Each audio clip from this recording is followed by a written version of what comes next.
संपूर्ण संसार में हर व्यक्ति किसी न किसी को अपना आदर्श बना ही लेता है और उस आदर्श के पीछे चला करता है। मनुष्य ही नहीं, जीव जंतु पशु पक्षियां भी किसी न किसी के पीछे ही चलती हैं और आगे चलने वालों को अपना आदर्श मान लेती हैं। आपने देखा होगा कि भेड़ों के झुंड में एक भेड़ आगे चलती है और बाकी सारी भेड़ें उसके पीछे पीछे चला करती हैं। चींटियों की जो लंबी लंबी कतारें निकलती हैं, उनके आगे एक कोई चींटी चलती है और पीछे सारी चींटियां उसका अनुसरण करती हुई चली जाती हैं।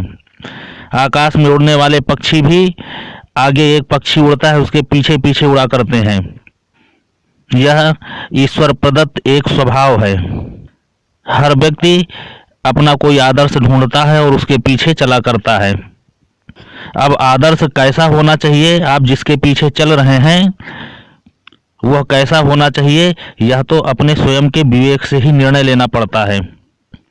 अगर आदर्श अच्छा है तो वह आपको उत्थान की ओर लेके जाएगा, आपका विकास करवाएगा, आपको आपकी मंजिल तक पहुंचाएगा। लेकिन आदर्श अगर बुरा है, गलत है, तो वह आपके जीवन को भी नष्ट कर देगा, आपके संपूर्ण सपनों को नष्ट कर देगा, आपको ऐसे खंडक में ले जा कर के गिराएगा कि जहां से उबरना भी असंभव हो जाता है। इसलिए आप जिसका अंधा अनुकरण कर रहे हैं वह व्यक्ति कैसा है, उसका स्वभाव कैसा है, वह आपके लिए हितकर है या अहितकर है, यह सोचना आपके विवेक पर निर्भर करता है। ज़्यादातर हमने देखा है कि व्यक्ति जो आदर्श अपना निर्माण करता है वह स्वयं का निर्माण नहीं होता है, वह अपने विवेक से आदर्श नहीं बनाता है किसी को, उसके मस्तिष्क पर आदर्श थोप दिया जाता है। योजनाबद्ध तरीके से कथित बुद्धिजीवी वर्ग किसी न किसी को आपके मस्तिष्क पर आदर्श बना करके थोप देते हैं और आप यह नहीं जान पाते कि यह आदर्श आपके हित का है कि अहित का है, और आप उसका अनुसरण करने लगते हैं। आपको लगता है कि यह हमारे हित का है, और जब तक आपका विवेक जागृत होता है तब तक आप बहुत सारे नुकसान अपने कर बैठते हैं। जिसके पीछे आप चल रहे हैं, जिसका अनुसरण कर रहे हैं, आप उसकी बुराई भी देखना नहीं चाहते। उदाहरण के तौर पर जब आप देखते हैं कि कोई फिल्म में कोई हीरो है, हीरो कितनी भी बुराई करे, कितना भी गंदा काम करे, लेकिन आप उस हीरो को दंडित होना नहीं देखना चाहते। आपको उसके प्रति स्वाभाविक सहानुभूति बढ़ने लगती है और आप उसका अनुसरण करने लगते हैं।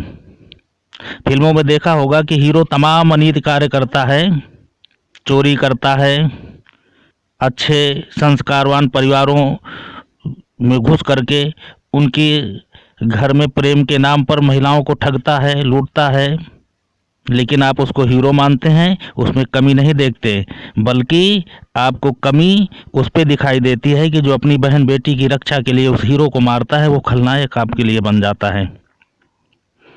ये चरित्र किसने गढ़ा? किसी को हीरो और किसी को विलेन बना करके जो पेश किया जा रहा है, यह एक योजनाबद्ध तरीके से प्रोड्यूसर, डायरेक्टर, राइटर एक फिल्म बना करके आपके मस्तिष्क पर एक को हीरो, एक को विलेन बना करके, एक को कॉमेडियन बना करके आपके मस्तिष्क में बिठा दिया, और आप अपने मस्तिष्क का विवेक का प्रयोग न करके आप उस फिल्म में गढ़ी गई कहानी को ही अपने मस्तिष्क पर बिठा लेते हैं और किसी को हीरो मान लेते हैं, किसी को विलेन मान लेते हैं। आप उनके कर्मों को नहीं जान पाते, ना उस चरित्र को गढ़ने वाले लोगों को जान पाते हैं कि आपके विवेक पर ये किस तरीके अधिकार बनाते जा रहे हैं। इसलिए आप जो भी देखते हैं, जो भी सुनते हैं, जो भी करते हैं, वह किसकी नकल करके करते हैं, किसका अनुसरण करके करते हैं, यह चिंतन आप अपना स्वयं करें और समझें कि कहीं आपके मस्तिष्क पर कोई आदर्श गढ़ तो नहीं दिया गया, मढ़ तो नहीं दिया गया। जब से सृष्टि बनी है तब से यह संसार किसी न किसी आदर्श को अपना मार्गदर्शक मानकर उसके पीछे चलता है।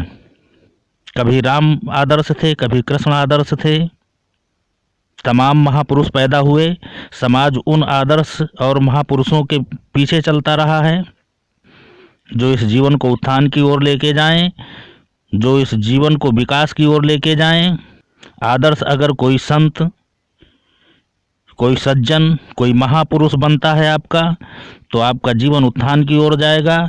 लेकिन आदर्श अगर योजनाबद्ध तरीके से गढ़ा गया हुआ व्यक्ति आपके मस्तिष्क पर आदर्श बनकर बैठ जाता है, तो आपको निश्चित ही पतन की ओर लेके जाएगा। इस समाज में व्यक्ति अपने अपने अनुकूल आदर्श गढ़ लेता है और उसके पीछे चलता है। कोई चोर है तो वह चोरी की कलाएं सीखने के लिए किसी न किसी अपने से उच्च और गुणवान चोर को ही ढूंढेगा और उसके पीछे चलेगा, उससे सीख लेगा। कोई सज्जन व्यक्ति है तो वह सज्जन व्यक्ति को आदर्श मानेगा, किसी संत को आदर्श मानेगा। कोई अगर आईएएस की तैयारी कर रहा है तो वह आईएएस टॉपर को आदर्श मानकर उसके पीछे चलेगा। कोई इंजीनियरिंग की कर रहा है तो इंजीनियरिंग क्षेत्र में किसी व्यक्ति को अपना आदर्श गढ़ेगा। आदर्श अपने विवेक पर और अपने किए जाने वाले कर्मों के आधार पर बनाए जाते हैं। अब आपके मस्तिष्क पर जो आदर्श बना है, आप उस आदर्श को देखें और समझें कि यह आपके जीवन में जो किए जाने वाले कार्य हैं उनको किस ओर लेके जाएगा। अगर आप यह नहीं जान पाते हैं तो निश्चित ही आप भ्रमित हैं और आप अपने साथ खिलवाड़ कर रहे हैं, अपने जीवन को नष्ट कर रहे हैं। और यह आदर्श कैसा हो, जो आपके हितकारी हो और आपका हित हो, जिससे कैसे आप जानेंगे? इसके लिए आपको धर्म ग्रंथों का अध्ययन करना पड़ेगा, सज्जनों का सानिध्य पाना पड़ेगा, अपने आप को आध्यात्मिक बनाना पड़ेगा, संस्कारवान बनाना पड़ेगा और एकांत कुछ न कुछ समय आपको बिताना पड़ेगा। क्योंकि व्यक्ति अपने आप से तभी जुड़ पाता है जब वह एकांत में होता है। एकांत में रह करके भी व्यक्ति लोग तमाम चिंतन किया करते हैं, कोई काम का, कोई धाम का, कोई अपने अनुकूल जो भी समस्या है उसका चिंतन करता है, लेकिन व्यक्ति अपना चिंतन नहीं कर पाता। जब आप अपने आप का चिंतन करेंगे, आप अपने आप को समझें, जानें, सोचें कि आप कौन हैं, किस लिए आए हैं और आप क्या दायित्व है, आप क्या करना चाहते हैं। अपने भीतर छुपी हुई शक्तियों को जागृत करें और अपने आप को जानें, समझें और उसको ईश्वर से जोड़ें। जब आप ईश्वर से जोड़ेंगे तो आपका मस्तिष्क भी ईश्वरीय हो जाएगा और ईश्वरीय चिंतन कभी पतन की ओर नहीं ले जाता है, वह आपका उत्थान ही कराएगा।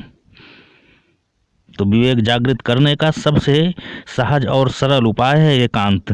एकांत, आप जितना भी एकांत साधन कर सकते हैं उतनी ही एकांत में जाकर के साधना करें और अपने आप को जगाएं, अपने भीतर की शक्तियों को जगाएं और अपने द्वारा किए जाने वाले कार्यों का आकलन करें कि आप क्या करना चाहते हैं और आपको इस समाज में कैसे लोगों की ज़रूरत है और किन को आप अपना आदर्श बनाना चाहते हैं, किन के मार्गदर्शन पर आप चलना चाहते हैं। अपने कर्मों को जान करके और अपने उस कर्मों को अपनी मंजिल तक पहुंचाने के लिए उसके अनुकूल आप अपना मार्गदर्शक चुनें और वैसा आदर्श चुनें, उनका अनुसरण करें और उनको अपने जीवन में उतारें। निश्चय ही आपको सफलता मिलेगी।